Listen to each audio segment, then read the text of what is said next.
Hi, my name is Emmanuel Ortiz with SLC TV, and here's what's happening in Sterling and Lancaster in the new year. The Lancaster Recycling Center is now charging a gate fee per car to help cover the cost of dealing with recyclable products. For more information, visit www.ci.lancaster.ma.us. It's getting chilly outside. If you or someone you know needs fuel assistance, call Melanie at 978-733-1249 to see if you qualify for help. Don't go cold this winter. Registration is currently open for the next Mary Rollinson School Playground session. The playground will take place on Mondays from 9 a.m. to 10:30 a.m. beginning February 3rd. Request a link to register by emailing edumas@nrsd.net. The Lancaster Senior Center is hosting a trip to Jaffrey, New Hampshire to attend a glass-blowing class on January 31st. Spend the afternoon making an ornament and dining at the best restaurant in Jaffrey.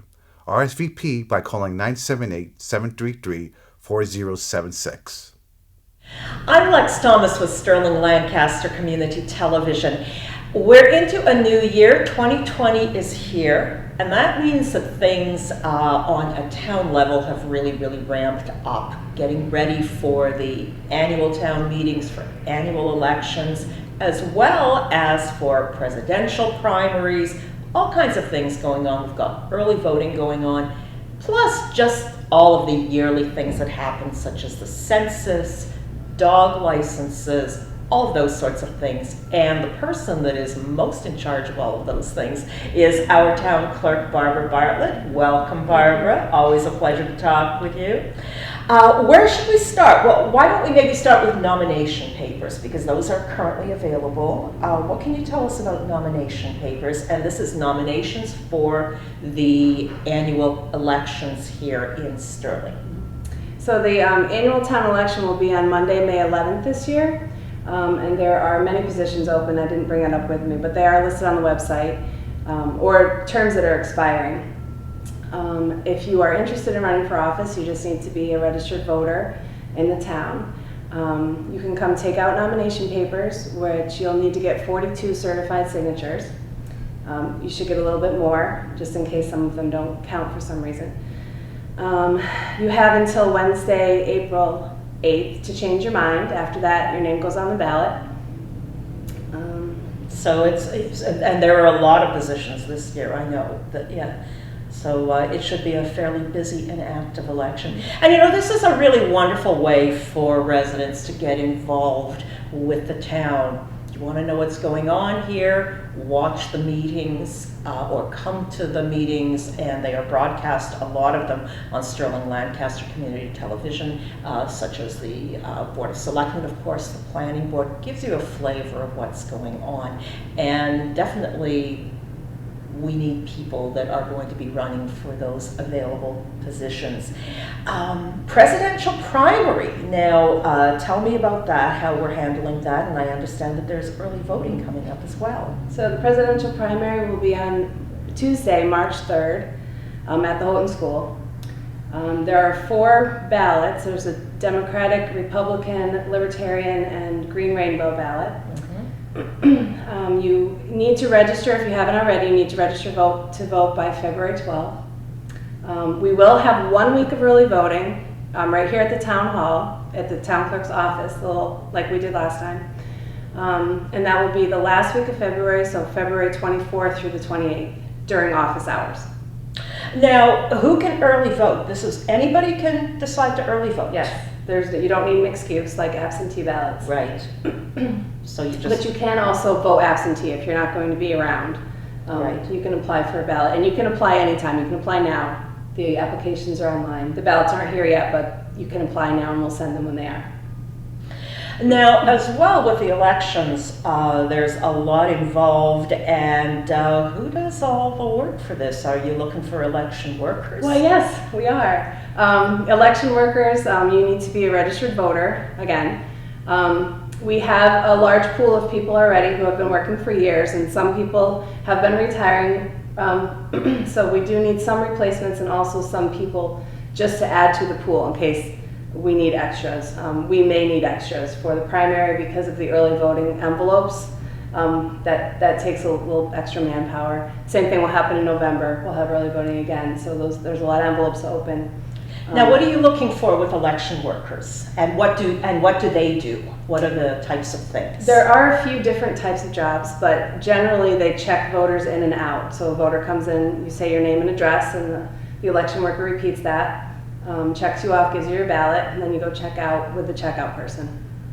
We could also use people, like I said, to open envelopes and check in the early voting ballots.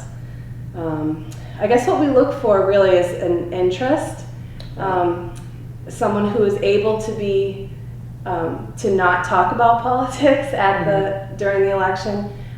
If you can hear and speak and see clearly, that's also very helpful. And it is a paid position. It's $12 an hour. Fantastic. And we are, if anyone is interested, there are applications on the website, or you can just call me. And we have an election training session, 2 of them on the same day. Wednesday, February 12th, there will be one at 9:30 and one at 5:30, right here in the Selectmen's meeting room. At the Butterick Municipal Building here on Park Street in Sterling.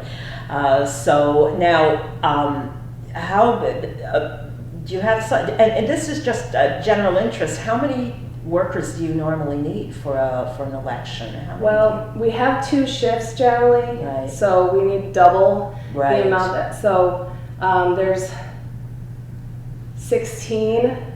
We usually have around 20 to 24 people during the day. Right. Throughout the day, we have we need 2 wardens, 2 clerks, 8 check-in, check-out people at a time. Right. So and if we have extras, it's nice to have someone on the ballot box to make sure that everyone's ballot's going through and they don't need help. Sure. And like I said, the envelope people.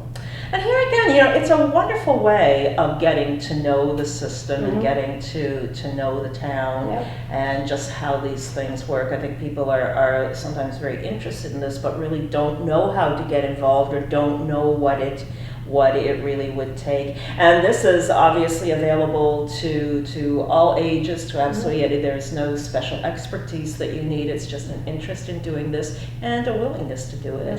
And it's a fun day. It's really fun. You get to see pretty much everyone in town. And even if it's your first time, the person sitting next to you I would match you with someone who's done it before. So there's no stress. Right. You'll always have help. Yes. So it's fun. And as you say, there have been people that have been just doing this for years and years.